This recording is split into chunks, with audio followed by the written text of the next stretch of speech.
আপনারা দেখতে পাচ্ছেন প্রধানমন্ত্রী নরেন্দ্র মোদী ইতিমধ্যেই বিভিন্ন বিল নিয়ে কথা বলছেন, অর্থাৎ সম্মুখে অনেকগুলো বিল নিয়ে তিনি আসতে পারেন, বিলের কথা তিনি বলতে পারেন, এমনটাও প্রধানমন্ত্রী নরেন্দ্র মোদী বলছেন। শুধুমাত্র ওয়াকফ বিল নয়, এর আগে 370 এবং ওয়ান নেশন ওয়ান ইলেকশন, বিভিন্ন ক্ষেত্রে বিলের এই বিষয়গুলো সামনে আনছেন প্রধানমন্ত্রী নরেন্দ্র মোদী। এই বিষয় নিয়ে বিস্তারিত কথা বলবো। এই মুহূর্তে রয়েছে আমার সঙ্গে আমার সহকর্মী সত্যজিৎ পাল, ডেস্ক থেকে লাইভে।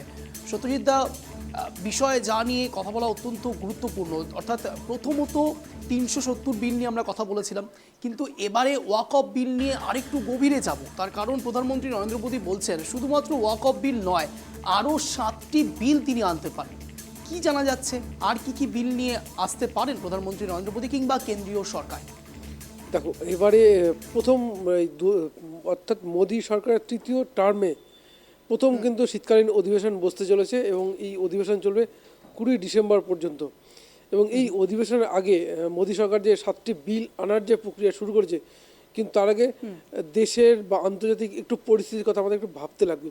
কারণ কয়েকদিন আগেই মোদী সরকার অর্থাৎ প্রধানমন্ত্রী নরেন্দ্র মোদীর অত্যন্ত ঘনিষ্ঠ গৌতম আদানির বিরুদ্ধে কিন্তু গ্রেপ্তারি পরোয়ানা জারি করেছে কিন্তু আমেরিকা, এবং তারই কিন্তু তোলপাড় গোটা দেশ। এবার প্রশ্ন হচ্ছে, একটা ইস্যু রয়েছে মণিপুর।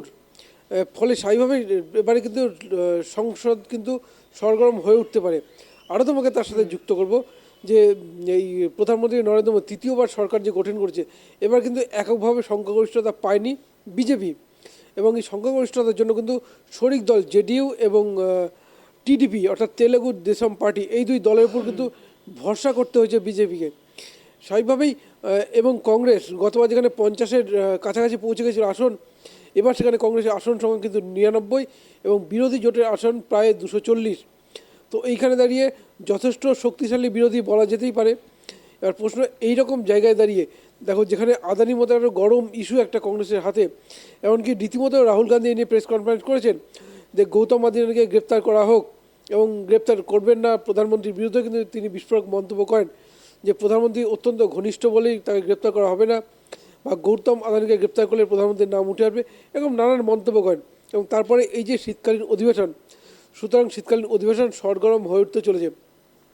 এবার প্রশ্ন হচ্ছে যে বিলগুলো নিয়ে সবচেয়ে বেশি চর্চা, তার মধ্যে সবচেয়ে কয়েকদিন থেকে কিন্তু শিরোনামে রয়েছে এই ওয়াকফ বিল।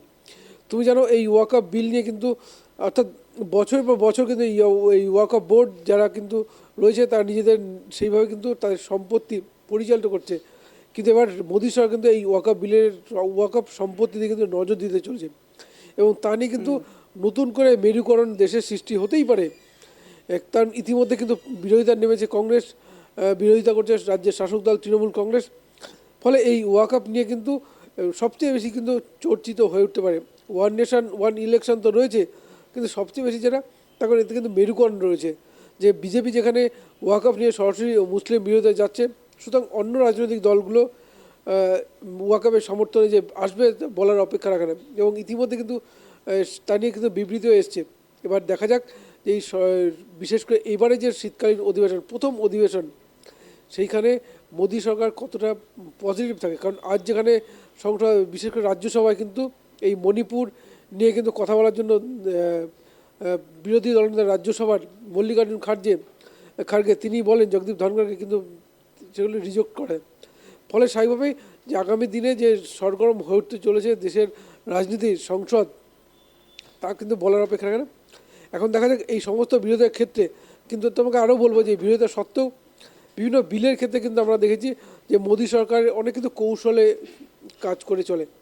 তখন কংগ্রেস যেখানে প্রধান বিরোধিতা করলেও অন্য রাজনৈতিক দলগুলো তারা হয়তো বিরোধী জোটে থাকলেও তারা হয়তো বিরোধিতা না করে ওয়াকআউট করে, যার ফলে সহজেই যা বিল পাস। তো এবারে কি সেই স্ট্র্যাটেজিতে যাবে, সেটাই দেখার। অঞ্জন, এটা অত্যন্ত গুরুত্বপূর্ণ কথা তুমি বলে, তার কারণ অধিবেশন চলাকালীন অবস্থায় ওয়াকআউট করে দেওয়া এবং তারপর সেই বিল পাস হয়ে যাওয়া, এটা অত্যন্ত গুরুত্বপূর্ণ জায়গা। শুধুমাত্র তাই নয়, এই ওয়াকআউট বিলের ক্ষেত্রেও যদি সত্যি এরকম কোনো ঘটনা ঘটে, তাহলে বিশেষ করে সংসদীয় রাজনীতির ক্ষেত্রে কিংবা সামগ্রিকভাবে গণতান্ত্রিক একটি দেশে সত্যিই কীরকম এফেক্ট পড়তে পারে। তার কারণ এই ওয়াকআউট বিল শুধুমাত্র হিন্দু মুসলমান ভাগ করা ভেদাভেদ নয়, এই ওয়াকফ বিলের নির্দিষ্ট একটি প্রোপাগান্ডা রয়েছে এবং এই ওয়াকফ বিলের নির্দিষ্ট একটি ইম্পর্টেন্সও রয়েছে। সেই ইম্পর্টেন্সের দিক থেকে যদি সত্যি এইভাবে বিল পেশ হয়ে যায় তাহলে তো সাধারণ মানুষের জন্য এটা অনেক বড়, কিছু কিছু মানুষের কাছে অনেক বেশি কনফিউজিং এবং থ্রেটও বটে। সত্যজিৎদা, দেখো, গণতান্ত্রিক দেশে এই যে পরিস্থিতির কথা বললে যে ওয়াকআউট করে যাওয়া, এ কিন্তু নতুন কিছু নয়। আমরা যদি বেশি পেছনে যেতাম না, ইউপিএ সরকারের দিকে দেখো, ইউপিএ সরকার প্রধান শরিক ছিল কিন্তু বামপন্থীরা।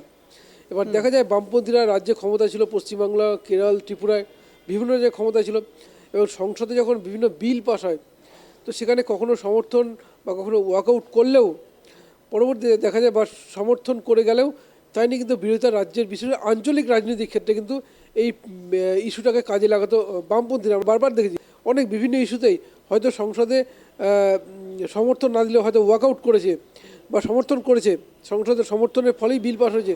দেখা যাচ্ছে রাজ্যের বিশেষ আঞ্চলিক রাজনীতির ক্ষেত্রে পথে নেমেছে, বিরোধিতা করেছে, এমন ইস্যুর সংখ্যা কিন্তু নেহাত কম নয়। তো সুতরাং এই যে রাজ্যের যেসব আঞ্চলিক দলগুলো রয়েছে তারা দেখো যে ওয়াকআউট করে যাওয়া, যদি আমরা দেখি বিজেপি যে দ্বিতীয় টার্মের কথা বলি, জগনমোহন রেড্ডি, ওয়াইএসআর কংগ্রেস, অন্ধ্রপ্রদেশে তারা বিভিন্ন বিলের ক্ষেত্রে কিন্তু কখনো সমর্থন করেছে, কখনো ওয়াকআউট করেছে। আমরা যদি দেখি ওড়িশার বিজেডি, বিজু জনতা দল, তারাও কিন্তু এই একই অবস্থান নিয়েছে, কিন্তু কখনো তারা কিন্তু এনডিএ শরিক হয়নি। কিন্তু এদের জন্য কিন্তু কোনো বিল পাস করতে বিজেপিকে বেগ পেতে হয়নি। অর্থাৎ এরা যদি একদিকে যেমন বিরোধী রাজনীতিটা করছে, কারণ ওড়িশার বিজেডির প্রধান বিরোধী কিন্তু বিজেপি, তো সেখানে বিজেডি যদি বিজেপির কঠোর বিরোধী অবস্থানটা নিত তাহলে কিন্তু বিল পাস অতটা সহজ হতো না। কিন্তু দেখা যাচ্ছে বিভিন্ন বিলে কিন্তু সমর্থনটা দিয়ে এসছে অথবা ওয়াকআউট করেছে।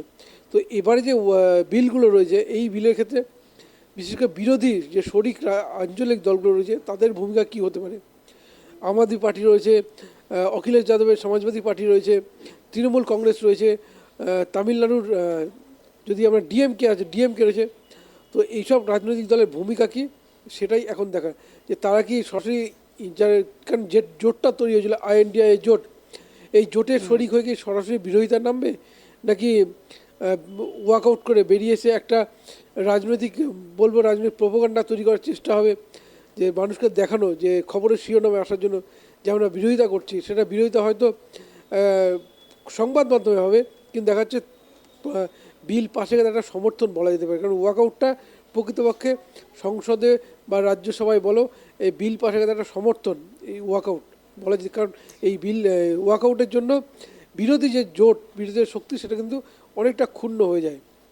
এখন দেখা যায় সত্যজিৎদা, একটা বিষয় এখানে একটু তুলে ধরা খুব দরকারি, বিশেষ করে ইন্ডিয়া জোটের কথা যখন ওঠে তখন বিশেষ করে মুখ্যমন্ত্রী মমতা বন্দ্যোপাধ্যায়ের নাম একেবারে সবার আগে আসে। তার কারণ বিশেষ করে তিনি দাবি করেন যে এই ইন্ডিয়া জোটের নামকরণ নাকি তিনিই করেছেন। প্রশ্ন ওঠে এবার এই পর্যায়ে দাঁড়িয়ে থেকে, বিশেষ করে মুখ্যমন্ত্রী মমতা বন্দ্যোপাধ্যায় ঝাড়খণ্ড এবং মহারাষ্ট্রের ভোটের পর থেকে, বিশেষ করে কল্যাণ বন্দ্যোপাধ্যায় তিনি সরাসরি কটাক্ষ করেছেন কংগ্রেসকে, যে কংগ্রেস এবার নিজের ইগো ভাঙুক এবং ইন্ডিয়া জোটের প্রধান মুখ করুক মুখ্যমন্ত্রী মমতা বন্দ্যোপাধ্যায়কে।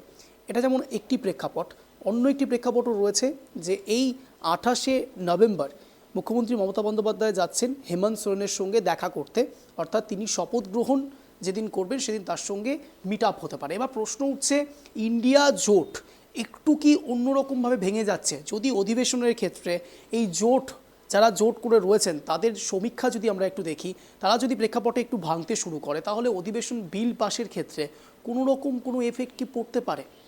দেখো, সেটা তো জোটের ব্যাপার, কিন্তু তোমাকে বলে রাখবো যে কোনো রাজনৈতিক দলগুলো যখন জোট বাঁধে তখন সেই জোট নিয়ে বিবৃতি দেওয়ার ক্ষমতা কিন্তু সেই দলের প্রধান নেতা যারা তারই থাকে। কিন্তু তো এইখানে একজন সাংসদ বা একজন বিধায়ক কোনো মন্তব্য করলেন কি না তে নিয়ে জোটে খুব একটা প্রভাব পড়বে না।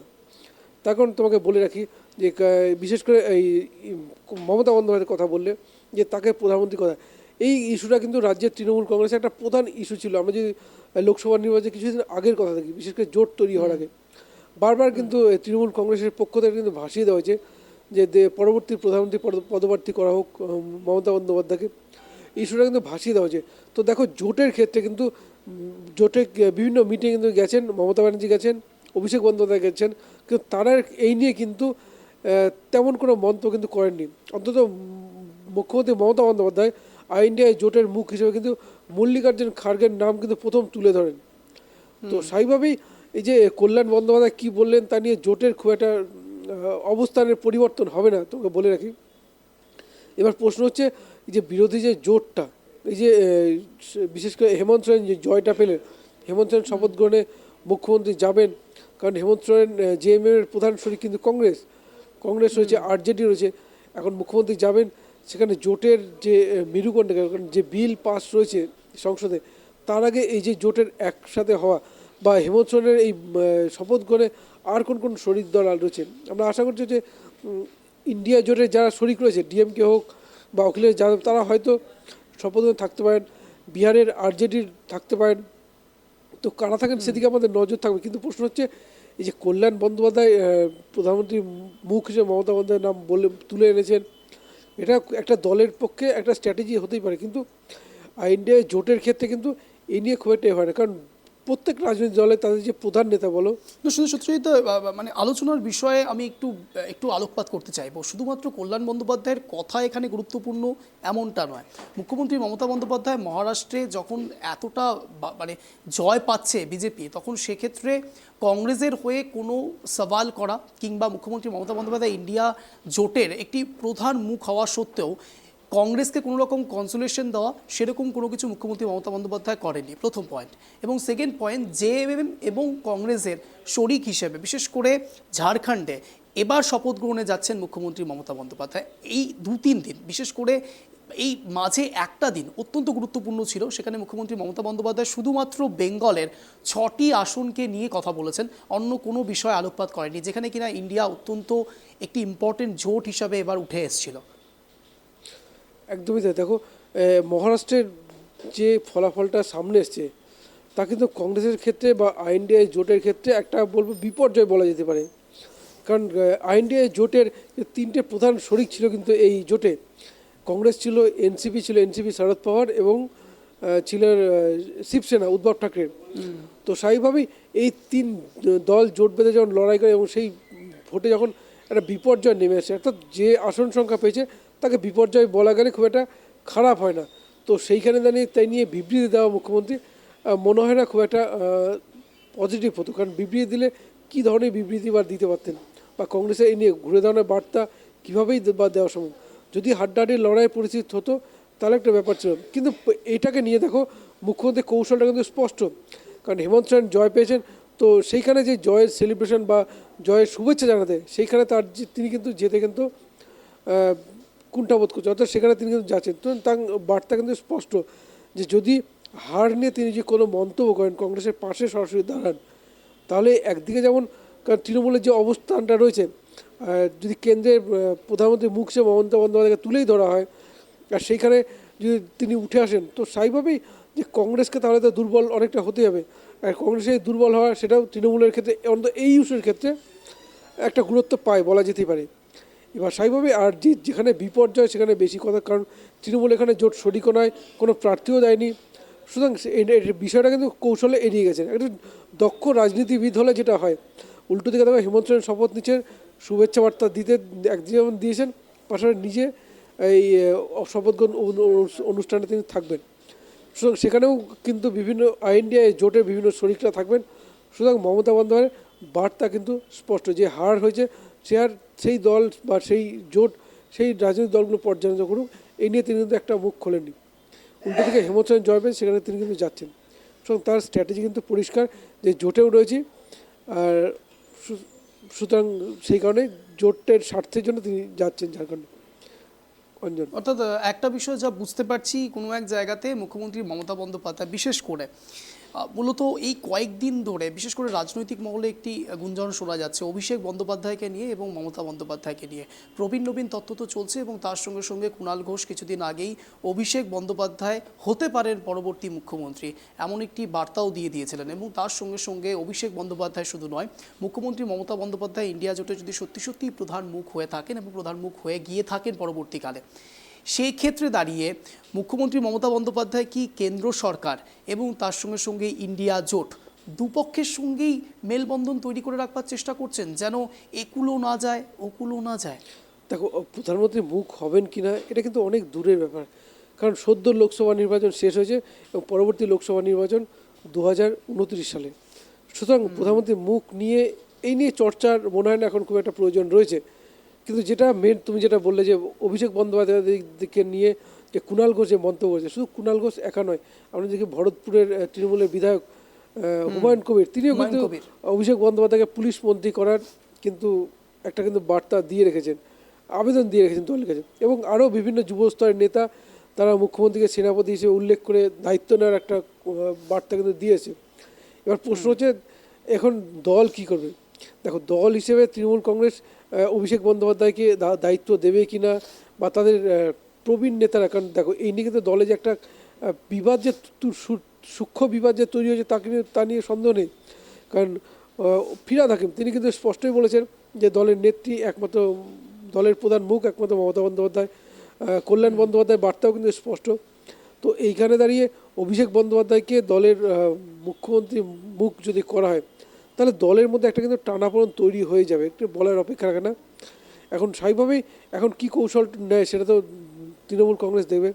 কিন্তু আরেকটা তোমাকে বলে রাখি, গত কয়েক বছর আমি যদি দেখি যে দল কিন্তু পরিচালিত হচ্ছে অভিষেক বন্দ্যোপাধ্যায় ক্যামাক স্ট্রিট অফিস থেকেই, অর্থাৎ দলের যে বিভিন্ন সংগঠনের রাস কিন্তু এই মুহূর্তে রয়েছে অভিষেক বন্দ্যোপাধ্যায়ের হাতে।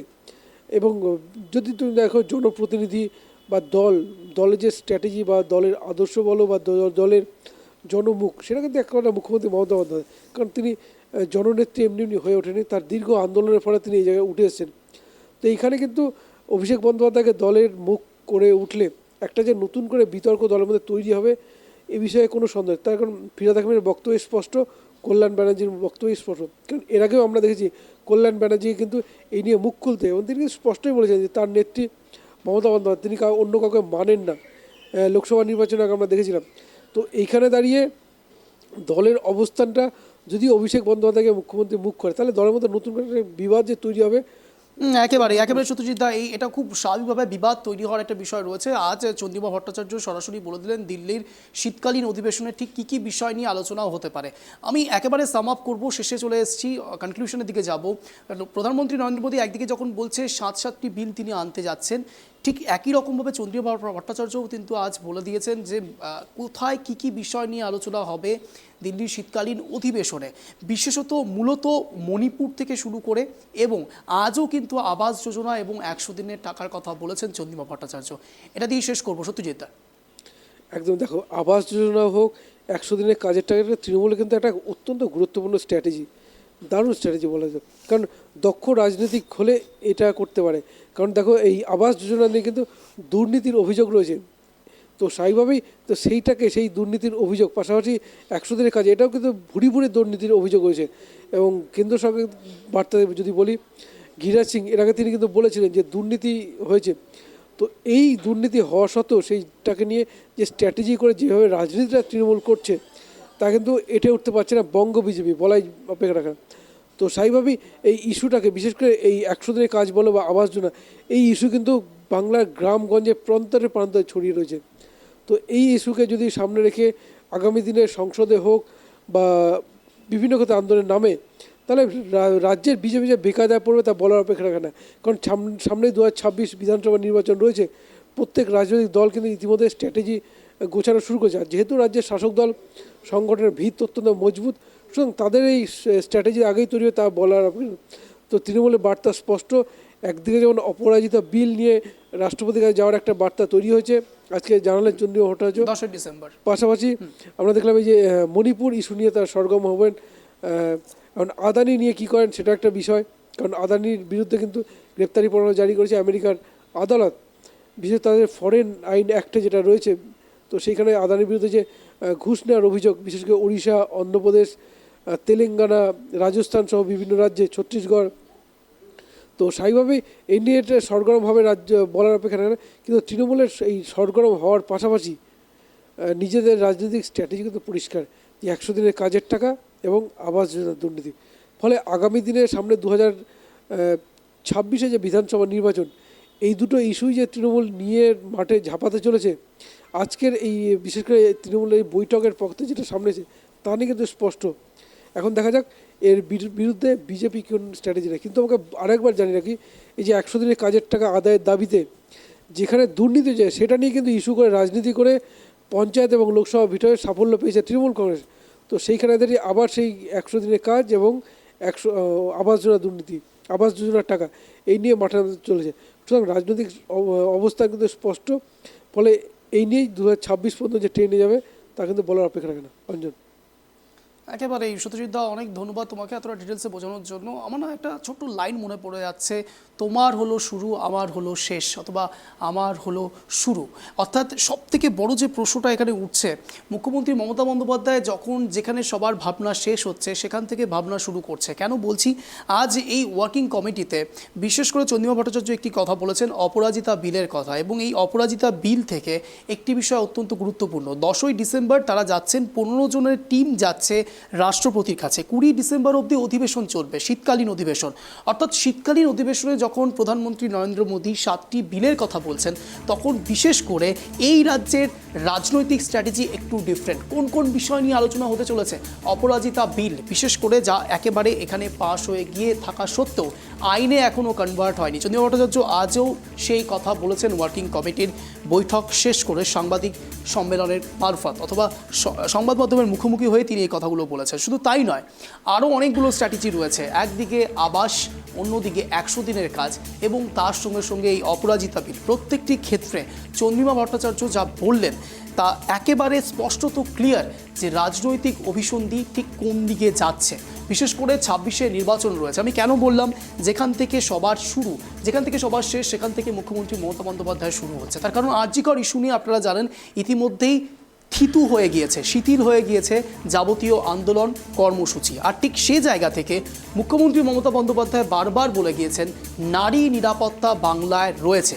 আর ঠিক সে কারণের জন্য অপরাজিতা বিল নিয়েও তিনি এসেছিলেন। এবং অপরাজিতা বিল নিয়ে যখন একদিকে বারবার করে তৃণমূল কংগ্রেস এবং রাজ্য সরকারকে কোণঠাসা করবার চেষ্টা করছে বিরোধী শিবির, ঠিক সে সময় অপরাজিতা বিল নিয়ে একেবারে সবার সম্মুখ সমরে দাঁড়িয়ে পড়লেন মুখ্যমন্ত্রী মমতা বন্দ্যোপাধ্যায়। এবং যখন আন্দোলন একেবারে বিমূঢ় হচ্ছে, যখন আন্দোলন একেবারে শিথিল হচ্ছে, থিতু হচ্ছে, তখনও মুখ্যমন্ত্রী মমতা বন্দ্যোপাধ্যায় অপরাজিতা বিল নিয়ে লড়াইটা চালিয়ে যাচ্ছেন। অর্থাৎ 26-এর আগে, 2026-এর আগে নিজের ভাবমূর্তি তিনি কি পরিষ্কার করতে চাইছেন যে নারী নিরাপত্তার জন্য অলওয়েজ মুখ্যমন্ত্রী মমতা বন্দ্যোপাধ্যায় রয়েছে। একদিকে যখন মহারাষ্ট্রের লাডলি বেহেনা, আপনারা জানেন একনাথ শিন্দে সরাসরি বলেছিলেন নারীরাই আসল সম্পদ, এবং নারীদেরকে তিনি সম্বর্ধনা দিয়েছেন, তিনি সরাসরি প্রণাম করেছিলেন। আর এই রাজ্যের ক্ষেত্র মহিলা ভোট অত্যন্ত গুরুত্বপূর্ণ। তাই জন্যই কি লক্ষ্মীর ভাণ্ডার থেকে শুরু করে অপরাজিতা বিলের দিকে এতটা তৎপরতা? শীতকালীন অধিবেশনে অপরাজিতা বিল নিয়ে কোনো কথা হতে পারে কি? নারী নিরাপত্তা নিয়ে কোনো কথা হতে পারে কি, যেখানে ইস্যু রয়েছে মণিপুরও? এবার দেখার শীতকালীন অধিবেশনে আদত কী কী বিষয় নিয়ে তরজা চলে, এবং তার সঙ্গে সঙ্গে প্রধানমন্ত্রী নরেন্দ্র মোদী আর কী কী 7টা বিল নিয়ে আসছেন।